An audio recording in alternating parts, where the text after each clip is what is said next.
Het voorjaar is in volle gang en dus ook het aspergeseizoen.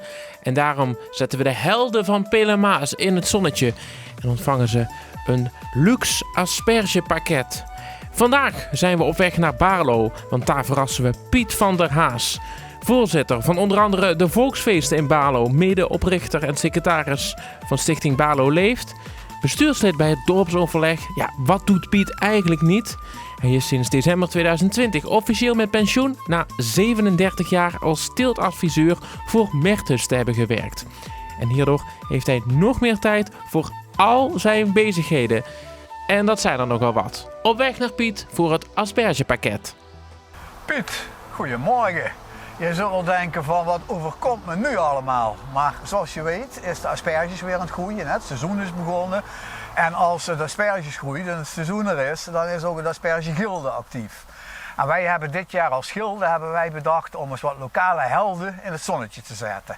Zo. En zo hebben wij bedacht van Piet, die doet zoveel hier voor de lokale gemeenschap, dat we hem specifiek nog eens een keer extra aandacht willen geven en in het zonnetje zetten. Piet, jij bent heel actief als het gaat over de dorpsfeesten. Hè? Dat heb jij gestart, daar ben je mee begonnen. Je zit in dat bestuur. Je hebt Baarlo Leeft opgericht.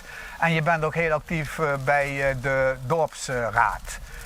En dan komen er nog een heleboel dingen die je allemaal doet, te veel om op te noemen. En dat was voor ons de overweging om te zeggen, laten we Piet eens lekker in het zonnetje zetten. En dat doen we niet gewoon, dat doen we door jou iets aan te bieden wat met asperges te maken heeft. En dat is een heel mooi pakket waar je samen met je vrouw een heerlijke aspergemaaltijd van klaar kunt maken. Er zit een lekker glas wijn bij. En dat willen wij jou graag aanbieden als blijk van waardering voor wat je allemaal doet voor de gemeenschap hier in Baarlo. Nou, leuk. Ja.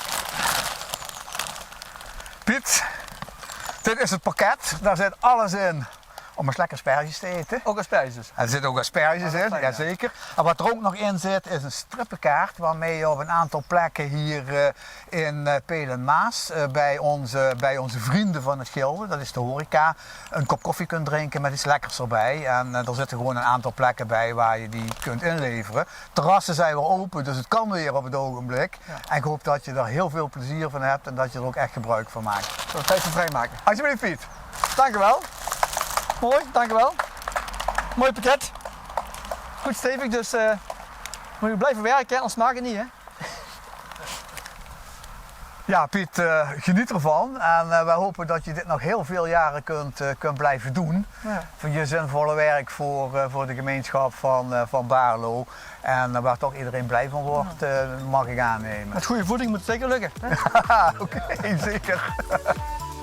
De vierde held die in het zonnetje wordt gezet namens het Aspergegilde Pelemaas is Piet van der Haas uit Baarlo.